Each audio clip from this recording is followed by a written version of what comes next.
La parité et la diversité dans l'entreprise est extrêmement important pour nous et c'est depuis 5, 6 ans déjà qu'on en travaille dessus.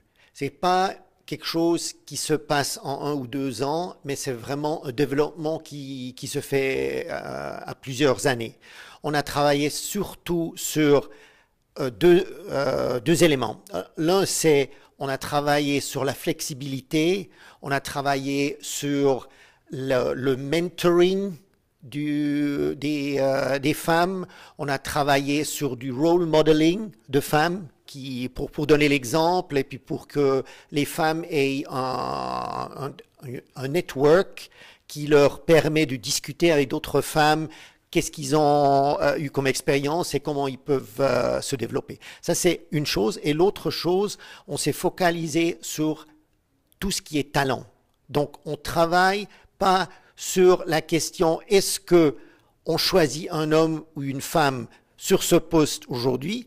On travaille sur le talent pool. Donc, est-ce qu'on a un talent pool équilibré? Est-ce que les femmes ont les mêmes opportunités de développement que les hommes?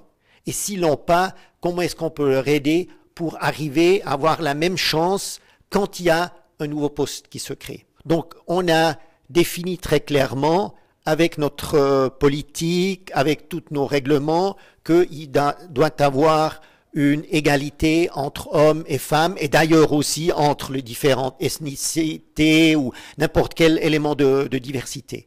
Et on travaille dessus et on voit où il y a encore des différences, mais on voit qu'il y a eu beaucoup d'avancements qui a été fait ces derniers 5 ans parce que tout le monde réalise que c'est important d'avoir une équipe qui est diverse et une équipe qui est équilibrée.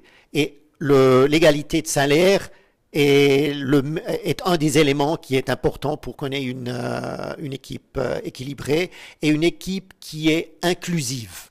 Ça, c'est peut-être le point à développer pour le futur. Qu'on n'est pas seulement diverse dans le sens on a des différents éléments dans l'équipe, mais que toutes les personnes, tous les collaborateurs peuvent donner du support ou peuvent donner leurs idées au même niveau que les autres et pas qu'il y ait 3 ou 4 qui plus ou moins font les décisions et les autres qui sont un petit peu les secondaires. Est-ce que c'est à l'État de fixer des quotas ou est-ce que c'est aux compagnies, aux entreprises de développer eux-mêmes à fond pour vraiment avoir du succès? Ça doit être la compagnie qui est convaincue que c'est du bien pour cette compagnie d'avoir du succès pour le futur. Bien sûr, on peut mettre des quotas, mais les quotas, ils sont surtout sur le conseil. Et le conseil, c'est une petite partie d'une entreprise. C'est vraiment les 99% qui sont pas dans le conseil, qui sont concernés.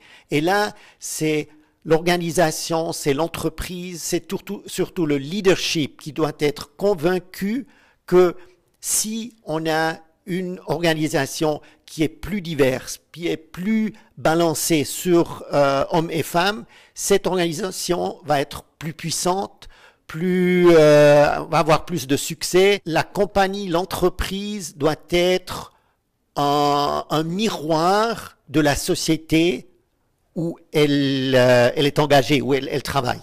Si c'est ça, il y a le plus d'opportunités que cette compagnie va avoir du succès.